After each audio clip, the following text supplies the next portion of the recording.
আমার এক শিক্ষক বলতেন, জীবনে যা কিছুই করো না কেন, নিজেকে খুশি রাখার কারণ কখনো অন্য কারো মাঝে খোঁজার চেষ্টা করো না।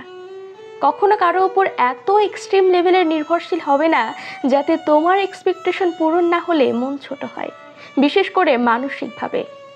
তোমার মন খারাপ, তুমি হেমন্তের গান শোনো, নিজেকে এক কাপ গরম কফি বানিয়ে দাও, বিকেলবেলা মিষ্টি রোদে আপন মনে নিজের সাথে কথা বলো, পছন্দের লেখকের বই পড়ো, নিজের কোনো বিশেষ ক্রিয়েটিভিটি থাকলে সেটা নিয়ে নিজেকে ব্যস্ত রাখো। অন্যকে ব্যঙ্গ করে স্ট্যাটাস লেখা, নিজের দুঃখ দুর্বলতা জনসম্মুখে প্রকাশ করা কোনো বুদ্ধিমান মানুষের কাজ নয়। খুব বেশি মন খারাপ হলে রুম অন্ধকার করে চুপচাপ বসে থাকো, যার যার ধর্ম অনুসারে প্রার্থনা করো, পুরনো কোনো স্মৃতি মনে করে হাসো কাঁদো, যাই করো, নিজের সাথে নিজের এমন একটা সুন্দর সম্পর্ক তৈরি করো যাতে নিজের মন খারাপের দিনগুলোতে একটা কাঁধের প্রয়োজন না হয়।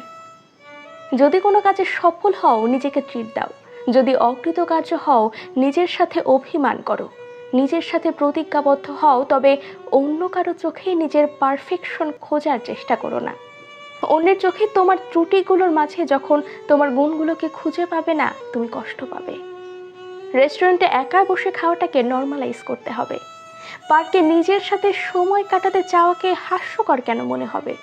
যদি সম্ভব হয়, ফাইন্যান্সিয়ালিও নিজেকে প্রতিষ্ঠিত করতে হবে, যাতে তীব্র মুড সুইংয়ে নিজেকে একটা চকলেট উপহার দিতে পারো, নিজের জন্মদিনে নিজেকে গিফট দিতে পারো, অথবা পাড়ার সুবিধা বঞ্চিত শিশুদের নিয়ে জন্মদিনে আনন্দ ভাগাভাগি করতে পারো।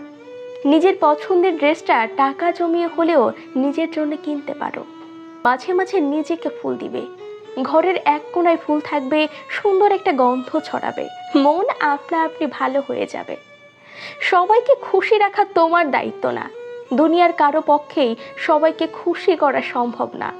যেখানে পারবে না, না বলা শিখতে হবে। আমার বাবা মা আমাকে অ্যাপ্রিসিয়েট করে না, আমার বন্ধু আমাকে সময় দেয় না, আমার কাছের প্রিয়জন আমার সাথে ঠিকঠাক কথা বলে না, আমার জন্য সময় নেই, এইসব উপদ্রবের সৃষ্টি করবে না। আমাদের ভাষায় যেটা অ্যাটেনশন, অন্যজনের কাছে এই চাওয়াগুলো অযথা টেনশন মাত্র। কেন নিজেকে অন্যের বিরক্তির কারণ বানাবেন? একটা সুন্দর ব্যক্তিত্ব থাকার জন্য খুব বেশি কঠিন হওয়ার দরকার নেই।